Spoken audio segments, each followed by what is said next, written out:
चलो ध्यान दो। ए मैथ टॉपर, माना मैथ में नंबर आ रहा है 100 में 100 और साइंस में पता चला 12 नंबर।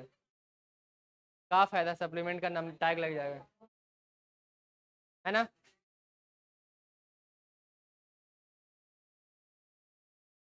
हाँ, कल स्टमक से पढ़ा था ना, स्टमक से इंटेस्टाइन में गए थे, लीवर और पैनक्रिया बचा हुआ था।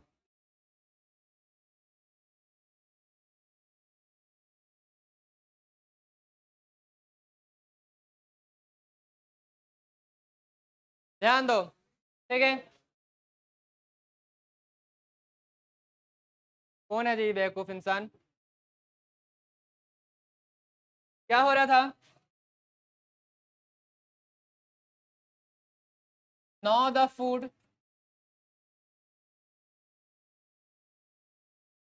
enters into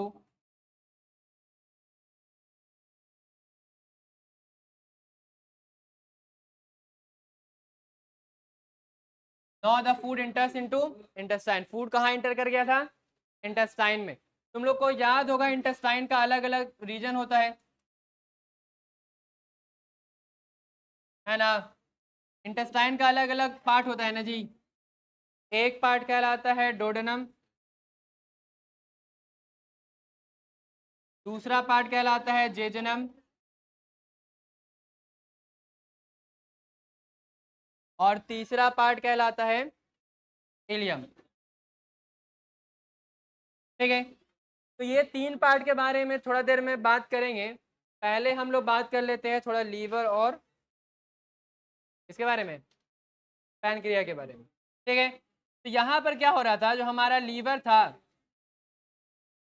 ठीक है, लीवर कहाँ होता है? स्टमक के थोड़ा ऊपर के साइड में होता है, ठीक है, राइट वाले किडनी की तरफ। ठीक है, अब जो लीवर हमारा है, ये लीवर क्या सिक्रीट करेगा? लीवर सिक्रीट्स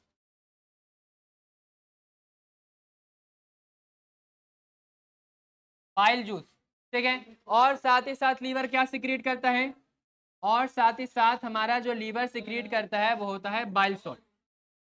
ठीक है, लीवर सिक्रीट करता है बाइल जूस और लीवर सिक्रीट करता है हमारा बाइल सॉल्ट। ठीक है, ये दोनों चीज जब लीवर सिक्रीट करेगा तो ये दोनों का दोनों जो है ये चला जाएगा हमारा गॉल ब्लैडर के अंदर में।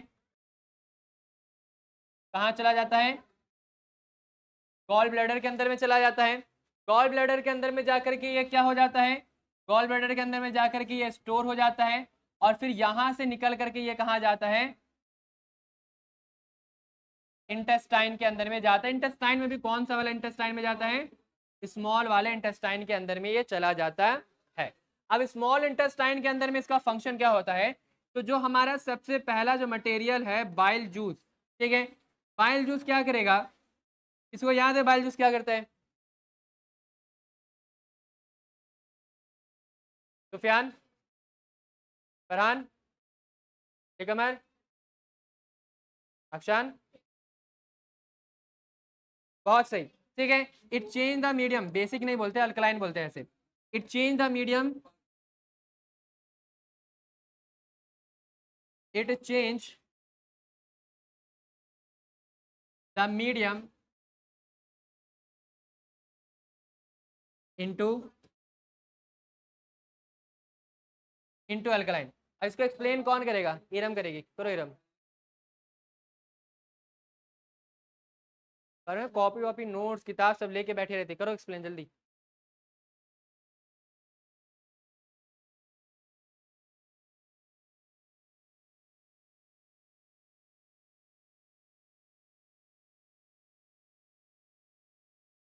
सही तो बोल रही है, बोलो कंटिन्यू करो।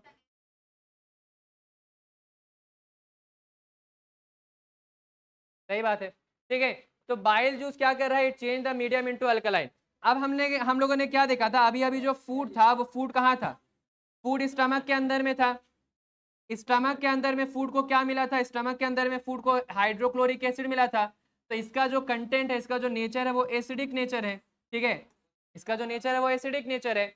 अब एसिडिक नेचर जब इसका है तो स्टमक के अंदर में, तो स्टमक के अंदर में म्यूकस था, स्टमक के अंदर में म्यूकस, म्यूकस का लाइनिंग था। जो कि इसको प्रोटेक्ट करने का, स्टमक को, ऑर्गन को प्रोटेक्ट करने का काम कर रहा था, ठीक है। लेकिन अब यही फूड कहाँ निकल करके आ गया है? अब यही फूड निकल करके आ गया है हमारे इंटेस्टाइन के अंदर में, और इंटेस्टाइन के अंदर में म्यूकस मौजूद नहीं है, इंटेस्टाइन के अंदर में म्यूकस मौजूद नहीं है। तो अगर हम लोग इसको अल्कलाइन नेचर में चेंज नहीं करेंगे तो हाइड्रोक्लोरिक एसिड के हार्मफुल इफेक्ट के कारण जो हमारे इंटेस्टाइन है वो क्या हो जाएगा?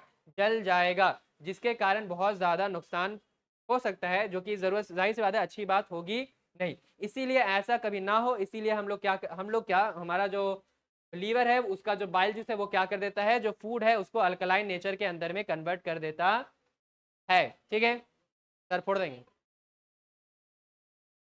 अब यहाँ पर जो दूसरा है वो है बाइल सॉल्ट, ठीक है। दूसरा क्या है? Bile salt. बाइल सॉल्ट क्या करता है? ए नया बच्चा, तुम्हारा नाम क्या है जी? वास्तव में तुम्हारा नाम ना पूछे। अयान, बोलो बाइल सॉल्ट क्या करता है? तानिया, बिल्कुल सही। क्या कर देता है? इमल्सिफिकेशन ऑफ,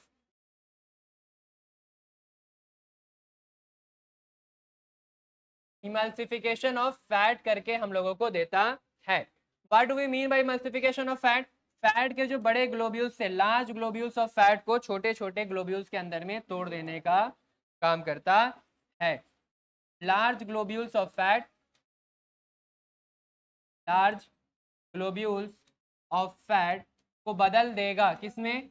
स्मॉल, छोटे छोटे के अंदर में, बड़े बड़े जो फैट के ग्लोब्यूल्स है उसको छोटे छोटे के अंदर में बदल देता है। क्यों हाइफा?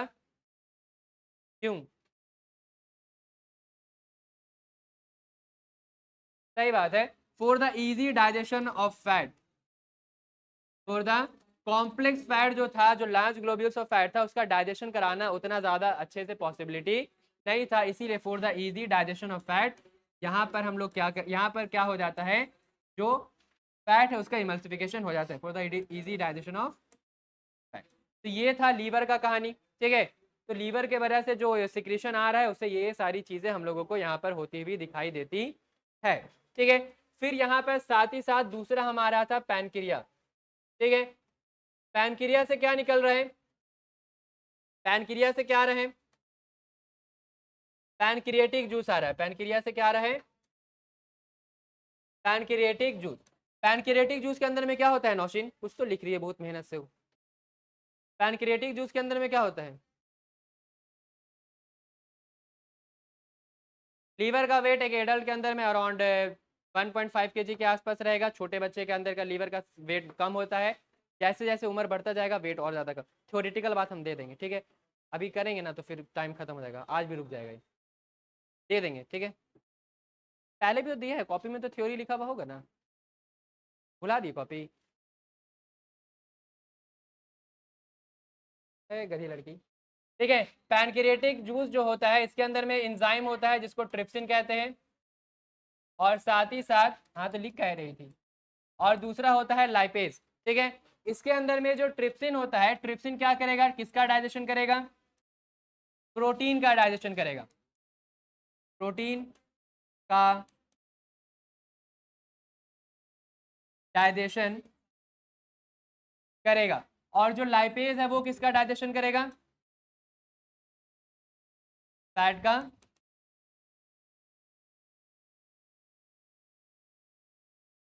जो लाइपेज है वो फैट का डाइजेशन करके हम लोगों को यहाँ पर देगा, ठीक है। तो यहाँ पर ये सारा चीज हो गया, ठीक है। लीवर और पैनक्रिया का काम यहाँ पर खत्म हो जाता है। इसके बाद फिर यहाँ पर देखोगे तो इंटेस्टाइन के अंदर में तुमने देखा कि इंटेस्टाइन नॉर्मली स्मॉल इंटेस्टाइन, नाम का स्मॉल है, उसका साइज कितना था जी? अराउंड 6.5 से 7.5 मीटर तक का लंबाई होता है, ठीक है। 7.5 ऐसे नॉर्मल एडल्ट के अंदर में मान करके चलते हैं, बाकी vary in person to person थोड़ा बहुत वैरी करता रहता है। एक नॉर्मल वैल्यू हम लोग 7.5 मीटर ले करके चलते हैं, ठीक है। तो इंटेस्टाइन जो है,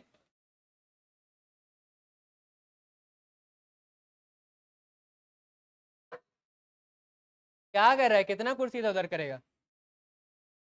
स्मॉल इंटेस्टाइन जो है इसका जो लेंथ है वो लेंथ लगभग कितना है? इसका जो लेंथ है अराउंड 7 मीटर के आसपास लेकर के चलते हैं। ये जो स्मॉल इंटेस्टाइन है 7 मीटर जो है ये हाईली कॉइल्ड होता है। ये हमारे बॉडी के अंदर में कैसे है? कॉइल्ड है, बहुत ज्यादा घुमा फिरा करके ऐसे ऐसे करके इसको रखा गया, हाईली कॉइल्ड करके इसको बॉडी के अंदर में रखा गया है। ठीक है, स्मॉल इंटेस्टाइन जो है इसके 3 पार्ट होते हैं। पहला पार्ट जो था इसका नाम था डोडेनम, याद ही होगा तुम लोग को। पहला पार्ट जो था इसका नाम क्या था? डोडेनम। डोडेनम का लेंथ कितना होता है स्मॉल इंटेस्ट, हालांकि काम का नहीं है, जरूरत नहीं पड़ेगा, लेकिन फिर भी डोडेनम स्मॉल, पूरा का पूरा स्मॉल इंटेस्टाइन कितना है? 7 मीटर का है। डोडेनम उसके अंदर में कितना होता है? लगभग 25 सेंटीमीटर के आसपास बस। ठीक है, डोडेनम का जो लेंथ है वो कितना होता है? 25 सेंटीमीटर। और सारा जो secretion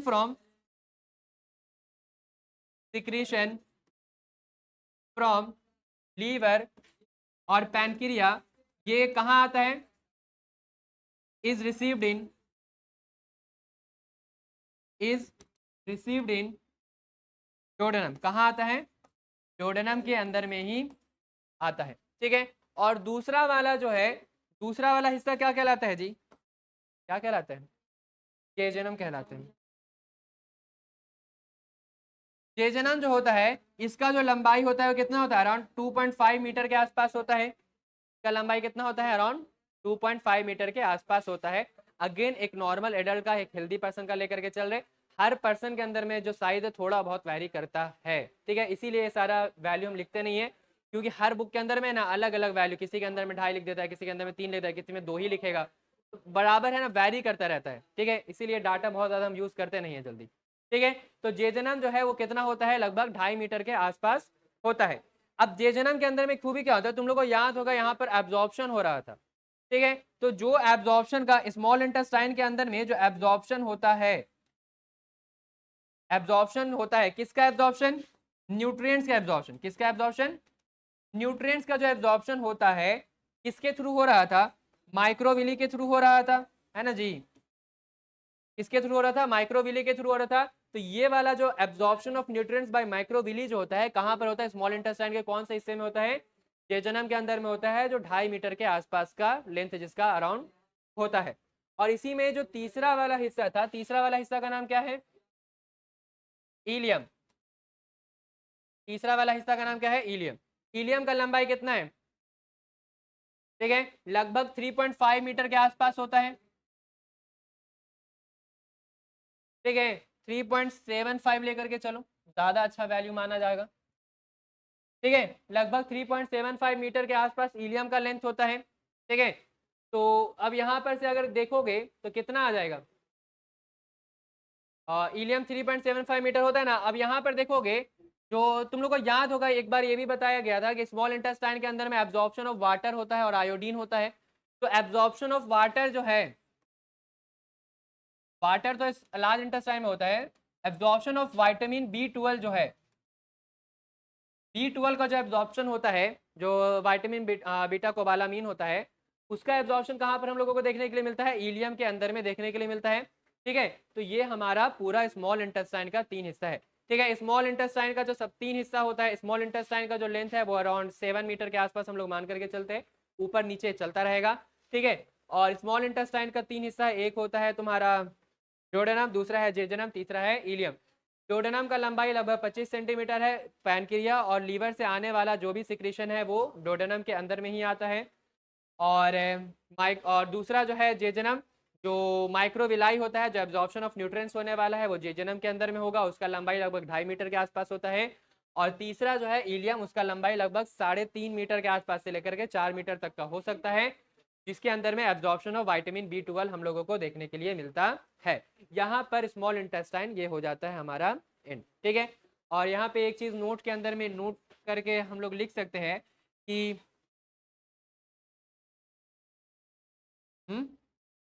जेजनम consist of jejunum consist of microvilli. ठीक है, जेजनम के अंदर में क्या होता है? माइक्रोविली होता है। माइक्रोविली के बारे में हम लोग जानते हैं ये क्या है? ये फिंगर लाइक प्रोजेक्शन है। क्या है जी? फिंगर लाइक प्रोजेक्शन है। और ये फिंगर लाइक प्रोजेक्शन का काम क्या होता है? What is the function Simon? Function?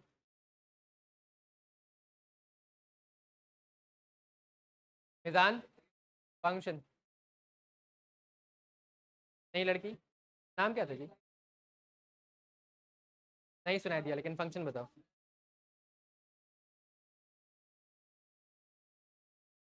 तुम्हारा फंक्शन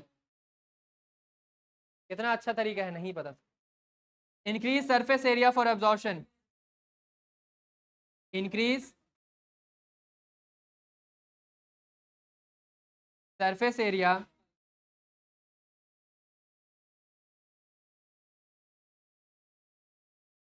फॉर एब्जॉर्प्शन। कभी कभी हमको लगता है हम मूर्ति को पढ़ा रहे हैं, इससे वापस कुछ रिटर्न आने का कोई उम्मीद ना हो। ठीक है, नोट क्या है, जेजनम के नोट में क्या बोले, जेजनम के अंदर में, या सीधा बोलो कि स्मॉल इंटेस्टाइन के अंदर में माइक्रोविलाई होता है, जो कि फिंगर लाइक प्रोजेक्शन है, जो कि सरफेस एरिया ऑफ एब्जॉर्प्शन को इंक्रीज करने का काम करके देता है। ठीक है, इसके बाद फिर जब यहाँ पर काम हो गया, तो अब फूड जो है वो स्मॉल इंटेस्टाइन से कहाँ चला जाएगा, स्मॉल इंटेस्टाइन से चला जाएगा लार्ज इंटेस्टाइन के अंदर में। तुम लोग को याद होगा लार्ज इंटेस्टाइन का भी अलग अलग हिस्सा था, कौन बताएगा? रुको रुको रुको, सारिया बताएगी। सादिया, अजमत, मेहर, सायरा, फरहा, तो सो गई है लग रहा है। तुम,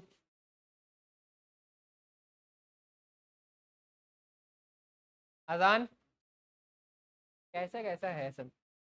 लार्ज इंटेस्टाइन का 3 हिस्सा था, जो पहला वाला हिस्सा होता है उसको कहते हैं केकम, स्पेलिंग चेक कर लेना सिर्फ। दूसरा वाला जो हिस्सा होता है उसको बोलते हैं कोलोन, और तीसरा वाला जो हिस्सा होता है उसको बोलते हैं रेक्टम। यही होता है ना, केकम, कोलोन और रेक्टम। ठीक है, लार्ज इंटेस्टाइन का जो टोटल लेंथ था वो कितना था, लगभग 1.5 मीटर के आसपास होता है शायद से, है ना। लार्ज इंटेस्टाइन का जो लेंथ होता है वो कितना होता है, अराउंड 1.5 मीटर के आसपास होता है। तो केकम है, कोलोन है, रेक्टम है। ठीक है, यहाँ पर एक एक करके फंक्शन बताते हैं। केकम के अंदर में फूड बस आता है, यहाँ पे कोई बहुत ज्यादा फंक्शन नहीं होता है। हाँ, लेकिन कई बार हम लोग यहाँ पे एब्जॉर्प्शन ऑफ वाटर नोटिस कर सकते हैं। वाटर का जो एब्जॉर्प्शन है, जो एक्स्ट्रा वाटर डाइजेस्ट होने वाला था, एब्जॉर्प्शन ऑफ वाटर, जो एक्स्ट्रा वाटर यहाँ से एक्सक्रीट आउट होने वाला था, उसको रीएब्जॉर्प्शन यहाँ पर हम लोग होता हुआ देख सकते हैं। उसके अलावा कोलोन जो है ना, कोलोन के अंदर में अलग अलग हिस्सा होता है। एक असेंडिंग कोलोन होता है, देखो हम तो लोग बना करके शायद से दिखाते हैं, ड्राइंग हालांकि खराब ही बनता है। इस तरीके का ऐसे स्मॉल इंटेस्टाइन होता है। ठीक है, यहाँ से एक लाइन ऊपर की तरफ जाता है, फिर इधर आता है, फिर इधर आता है, फिर इधर आता है, फिर ऐसे नीचे जाता है। ऐसा ही होता है ना, काम का नहीं आएगा, जरूरत नहीं पड़ेगा, बट देख लो। ये जो हिस्सा ऊपर की तरफ जा रहा है ना, इसको बोलते हैं असेंडिंग कोलोन। 12th क्लास का जब फिजियोलॉजी पढ़ोगे ना, तो उस टाइम पे काम आता है, अभी तो कोई काम नहीं आएगा। ठीक है, ये वाला जो हिस्सा जो ऐसे राइट में जाते हुए देख रहे हो ना, इसको कहते हैं ट्रांसेंडिंग क्लोन।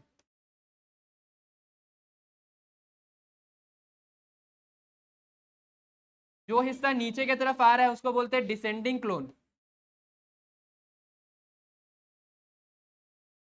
ठीक है, तो क्लोन भी अलग अलग तरीके का होता है। जो क्लोन ऊपर की तरफ गया उसको असेंडिंग क्लोन बोला, जो लैटरल मूव किया उसको ट्रांसेंडिंग क्लोन बोलते हैं, और जो क्लोन का हिस्सा नीचे की तरफ में आता है उसको डिसेंडिंग क्लोन का नाम दिया जाता है। यहाँ पर हम लोग एब्जॉर्प्शन ऑफ ये पूरे जगह के अंदर में सॉल्ट का एब्जॉर्प्शन, सॉल्ट का रीएब्जॉर्प्शन तुमको नोटिस करने के लिए मिलता है। सॉल्ट का रीएब्जॉर्प्शन हम लोगों को देखने के लिए मिलता है। ठीक है, फिर आखिर में आता है रेक्टम। ठीक है, ये जो तुम्हारा छोटा सा हिस्सा होता है ना, इसी छोटे से हिस्सा को बोलते हैं रेक्टम। अच्छा, यहाँ पर तुम लोगों के पास एक वर्मी फॉर्म अपेंडिक्स नाम का एक ऑर्गन होता है, याद है? Vermi form appendix. ये वर्मिंग फॉर्म अपेंडिक्स जो है ना, कोलोन और रेक्टम के बीच में यहाँ पर के आसपास कहीं पे मौजूद होगा। ठीक है, वर्मी फॉर्म अपेंडिक्स उसको थोड़ा देर में बताते हैं, पहले रेक्टम के बारे में बता देते हैं। रेक्टम वो जगह है जहां पर जो वेस्ट जो होता है ना, वेस्ट जो होगा, जो बेसिकली फेसेस होगा, ठीक है, ये थोड़े टाइम के लिए स्टोर किया जाता है, store before excretion, stored before excretion. ठीक है, रेक्टम, रेक्टम का फंक्शन क्या है, what is the function of rectum? Rectum large intestine का वो जगह है जहां पर फेसेस को थोड़े टाइम के लिए स्टोर किया जाता है एक्सक्रीशन से पहले। आइए अब हम आपको क्लास में दिखाते हैं, क्लास के अंदर में किस तरीके से कुछ तो किया जाता है, देखें। नहीं, हमको बैग देखना है।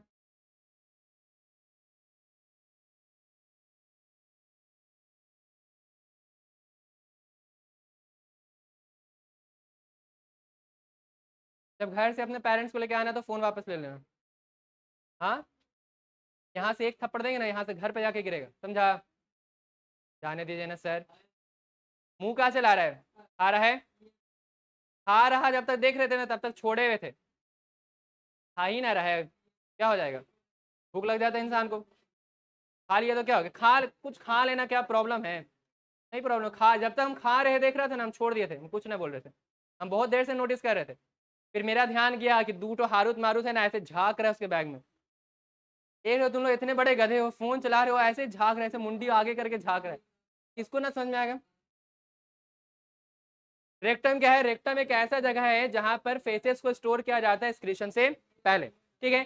फिर यहीं पर एक छोटा सा ऑर्गन होता है, उस ऑर्गन को नाम देते हैं हम लोग vermi form.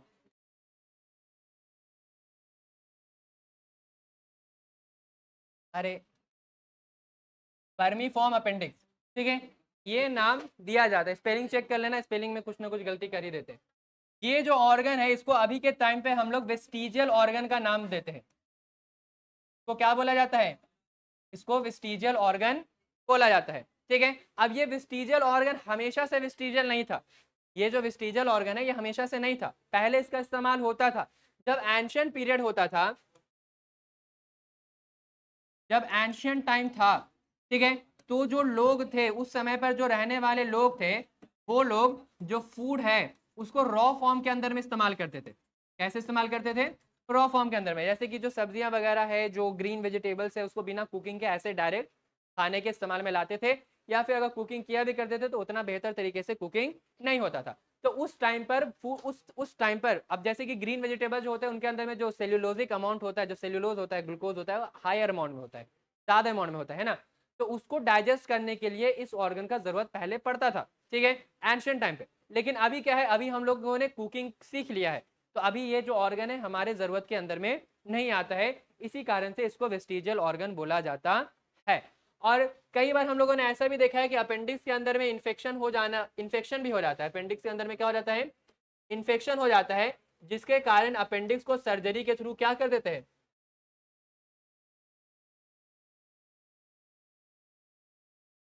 Appendix removed through surgery, ठीक है। हालांकि बहुत ज्यादा पेनफुल चीज होता है, सर्जरी पेनफुल नहीं है, जब अपेंडिक्स ऐसे बस्ट होता है ना तो बहुत ज्यादा पेनफुल होता है।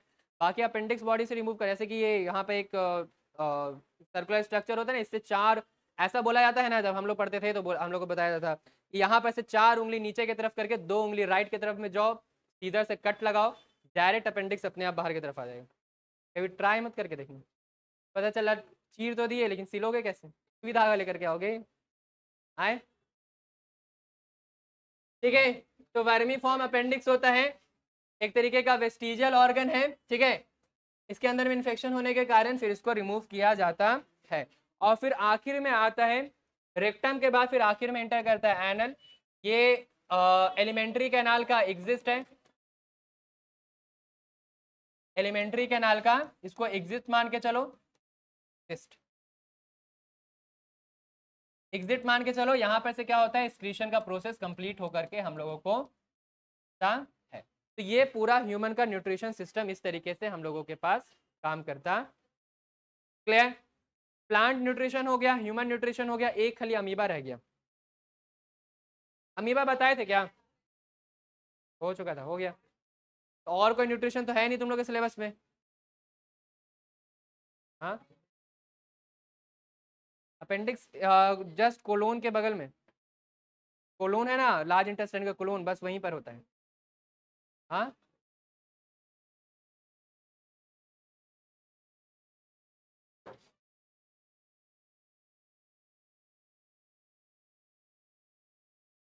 ये स्टमक है, ठीक है। स्टमक से नीचे इस तरीके से स्मॉल इंटेस्टाइन आया,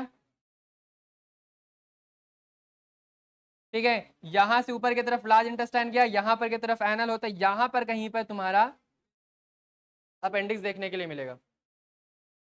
तो क्या देखा? हाँ, तो दूसरे साइड पे चला गया, साइड उल्टा आ गया मेरा, यहाँ पे ना, यहाँ पर है। लेफ्ट राइट का कंफ्यूजन हो गया और क्या, तेज ना हो गई। ठीक है, तो ये तुम्हारा अपेंडिक्स यहाँ पर हो गया। हो गया न्यूट्रिशन खत्म, न्यूट्रिशन हो गया ना, कहाँ गया जी, न्यूट्रिशन में कोई सवाल? इसके बाद फिर कौन सा टॉपिक था, रिस्पायरेशन था ना।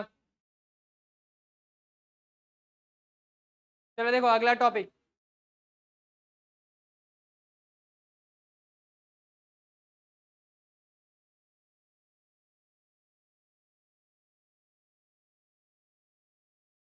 चलो ध्यान दो। ठीक है, अगला जो टॉपिक है वो है रिस्पायरेशन।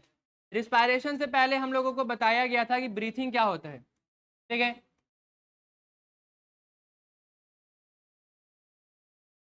तो बताओ ब्रीथिंग क्या होता है, क्या होता है? ब्रीथिंग होता है एक्सचेंज ऑफ गैसेस,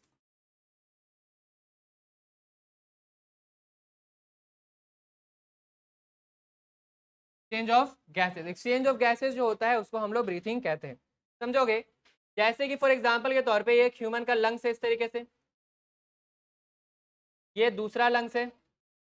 ठीक है, इस लंग्स से इस तरीके से ये ब्रोंकाई गया है, इस लंग्स से थोड़ा सा दूर करो,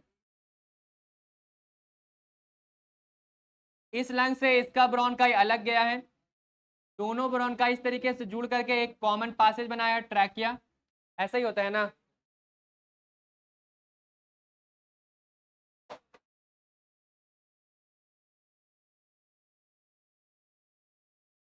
यहाँ ऊपर की तरफ इस तरीके से होता है नजल कैविटी, और अगर ये एक पर्सन है,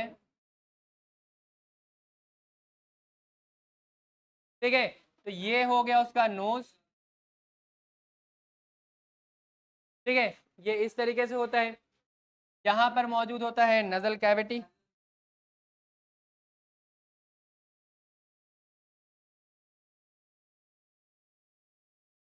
क्या और क्या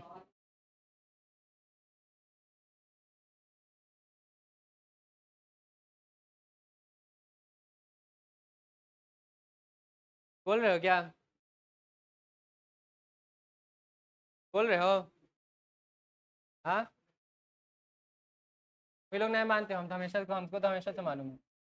यहाँ पे इस तरीके से कार्टिलेज का रिंग मौजूद होता है ना, और यहाँ पर इस तरीके से ये ब्रोंकाइज ब्रोंक्यूल्स होता है, जो कि पूरे लंग्स के अंदर में जाहिर सी बात है फैला हुआ होगा, और इसके आखिर में इस तरीके से बबल लाइक स्ट्रक्चर ऐसे लगा हुआ होता है।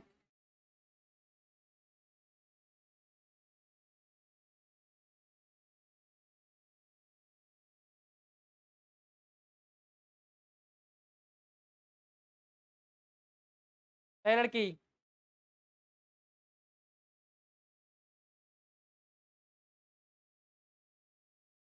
यहाँ पर नीचे की तरफ में एक पतला सा मेम्ब्रेनस स्ट्रक्चर होता है, इसको क्या कहते हैं?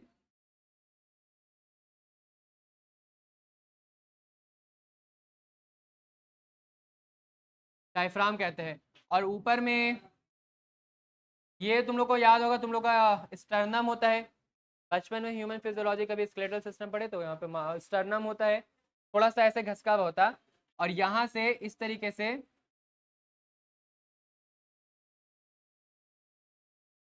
रिप केज होता है। रिप केज ना ही बनाते तो अच्छा, डायग्राम गंदा लगेगा, तुम मान के चलना कि है, अच्छा नहीं लग रहा है। आर्ट का कदर नहीं है तुम लोग, वेलकम बैक, वेलकम मूवी नहीं देखे तुम लोग? घोड़ा के ऊपर गधा, और क्या। अरे पढ़ने पे ध्यान दो ना, डायग्राम कौन सा यही वाला एग्जाम में लेके जाने वाले हो, बना लेना खुद से, और क्या। हाँ, है ना।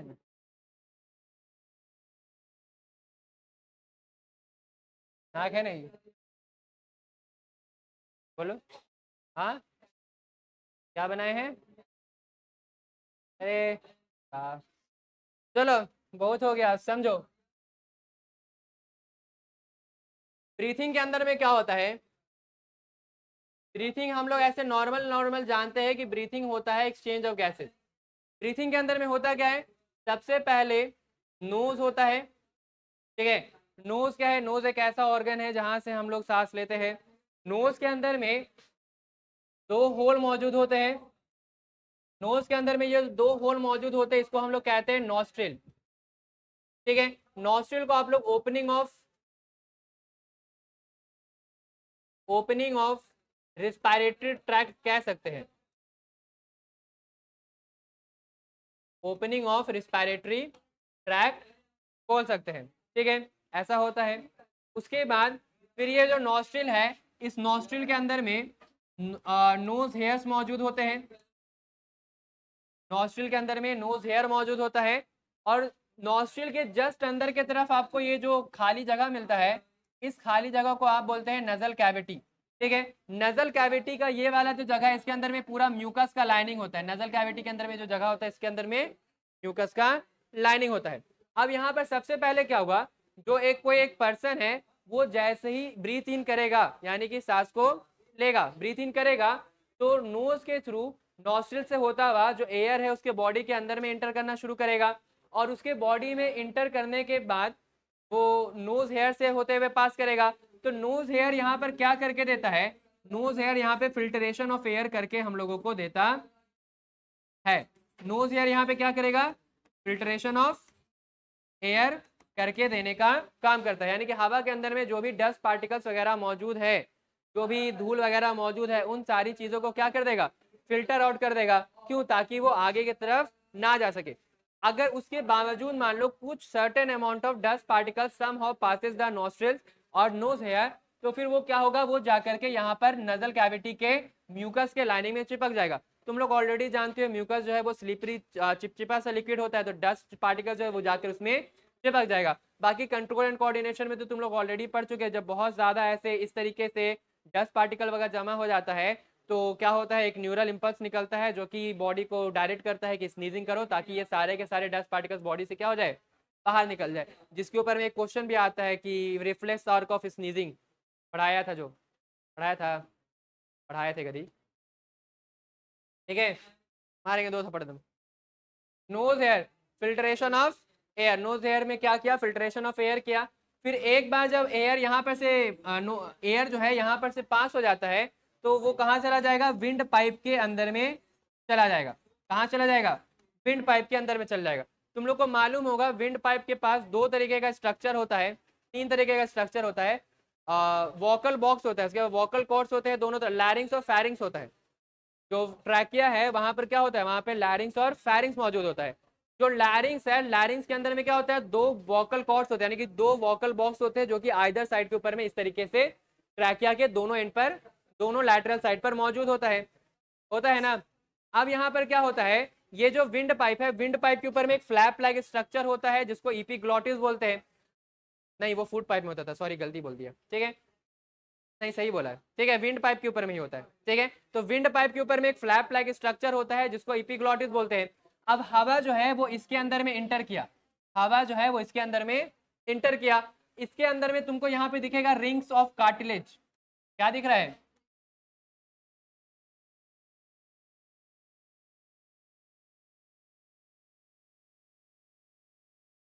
मर गया बेचारा। रिंग्स ऑफ कार्टिलेज, ठीक है। ये रिंग्स ऑफ कार्टिलेज यहाँ पर क्या करता है? ये ट्रैकिया को, रिंग्स ऑफ कार्टिलेज का फंक्शन क्या है जी? पहले बाद में बताएंगे, पहले बताओ, बताओ। सही बात है। इसको कॉन्ट्रैक्शन से बचाता है। बोलने में अच्छा नहीं लगेगा, कुछ अच्छा वर्ड बताओ ना, ऐसे हम भूल रहे हैं। कोलैप्स करने से बचाता है। Prevent prevents the wall of trachea to be collapse, ठीक है। क्या करके देता है? वॉल ऑफ ट्रैकिया को कोलैप्स करने से बचा करके देता है। यानी कि ट्रैकिया का वॉल एक दूसरे से चिपक जाता अगर ये रिंग्स ऑफ कार्टिलेज यहाँ पर मौजूद नहीं होते, तो यहाँ पर वो उसको होने नहीं देता है। और उसके बाद फिर ये जो ट्रैकिया है, ट्रैकिया आगे की तरफ बढ़ता है। और ट्रैकिया किसके अंदर में डिवाइड हो जाता है? दो ब्रोंकाइज के अंदर में डिवाइड हो जाता है। और ये जो ब्रोंकाइज है ये कहाँ इंटर कर जाता है? ब्रोंकाइज लंग्स के अंदर में इंटर कर जाता है। और लंग्स के अंदर में ये जो ब्रोंकाइज है ये बहुत सारे ब्रोंक्यूल्स के अंदर में ब्रोंक्यूल्स के अंदर में डिवाइड हो जाता है, और ब्रोंक्यूल्स पूरे लंग्स के अंदर में फैला हुआ होता है, और हर ब्रोंक्यूल्स के एंड पर एक बबल लाइक स्ट्रक्चर मौजूद होता है जिसको क्या कहते हैं, एल्वियोलाई करते हैं। हर ब्रोंक्यूल्स के एंड पर एक बबल लाइक स्ट्रक्चर मौजूद होता है जिसको एल्वियोलाई कहते हैं। ये जो एल्वियोलाई है इसके पास tremendous amount of blood vessels का सप्लाई होता है। एल्वियोलाई के पास बहुत सारे ब्लड वेसल्स का सप्लाई होता है, और ये जो एल्वियोलाई है, ये जो ब्लड वेसल्स एल्वियोलाई के पास है, ये डीऑक्सीजनेटेड ब्लड यानी कि कार्बन डाइऑक्साइड रिच ब्लड को लेकर के आए हुए होते हैं फ्रॉम द हार्ट। कहाँ से लेकर के आता है, हार्ट। तुम लोग को सर्कुलेशन के हिसाब से तो याद ही होगा कि सारा का सारा सेल्स जो है वो डीऑक्सीजनेटेड ब्लड को वेन्स में ट्रांसफर किया, वेन्स से ये हार्ट में चला जाता है, हार्ट से फिर कहाँ गया था, लंग्स में। तो लंग्स के अंदर में अभी कौन सा वाला ब्लड आया हुआ है, डीऑक्सीजनेटेड ब्लड आया है, यानी कि कार्बन डाइऑक्साइड रिच ब्लड यहाँ पर आया हुआ है। अब यहाँ पर क्या होगा, ब्लड के अंदर में कार्बन डाइऑक्साइड है लेकिन ब्लड के अंदर में ऑक्सीजन नहीं है, बाहर में ऑक्सीजन है, ठीक है, बाहर में ऑक्सीजन है लेकिन ब्लड के अंदर में ऑक्सीजन नहीं है। तो एक ऑस्मोसिस नहीं, डिफ्यूजन डिफ्यूजन होगा, और डिफ्यूजन के थ्रू सारा का सारा ऑक्सीजन ब्लड के अंदर में जाएगा, और सेम डिफ्यूजन के प्रोसेस के थ्रू कार्बन डाइऑक्साइड बाहर निकलेगा। अब जो ब्लड है, जो पहले जिसके अंदर में जिसके अंदर में कार्बन डाइऑक्साइड था, अब उसी ब्लड के अंदर में ऑक्सीजन मिल गया, और वो ब्लड कैपिलरी उस ऑक्सीजन को लेकर के चला जाएगा, और ये जो कार्बन डाइऑक्साइड यहाँ पे अल्वियोलाई के अंदर में आया, अब इसी रास्ते पहले ब्रोंकियोस में जाएगा, फिर ब्रोंकाइज में जाएगा, और लैरिंग्स के थ्रू, लैरिंग्स के पास से होता हुआ गुजरेगा। जब ये कार्बन डाइऑक्साइड गैस लैरिंग्स के पास से होता हुआ गुजरता है, तो ये कार्बन डाइऑक्साइड क्या करता है, लैरिंग्स के अंदर में वाइब्रेशन को क्रिएट करके देने का काम करता है, और लैरिंग्स के अंदर में ये वाइब्रेशन होने के कारण क्या होता है, क्या होता है, साउंड प्रोडक्शन होता है। क्या होता है, साउंड प्रोड्यूस होता है, ठीक है। तो इसीलिए बोला जाता है कि जब भी हम क्या करते हैं, ब्रीथ आउट करते हैं, तो साउंड प्रोड्यूस होता हुआ हम लोगों को समझ में आता है, साउंड उस टाइम प्रोड्यूस होता है। और इसमें और क्या बता रहे थे कि क्या बोलने वाले थे, बता रहे हैं कुछ तो बढ़िया बोलने वाले थे, हम भूल गए। हाँ, फिर इसके अंदर में मैकेनिज्म के अंदर में बता रहे थे कि ब्रीथिंग के बारे में, फिर यहाँ पर क्या बोला गया, व्हाट इज ब्रीथिंग। तो यहाँ पर बताया गया कि ब्रीथिंग क्या होता है, ब्रीथिंग का मतलब है वन इनहेलेशन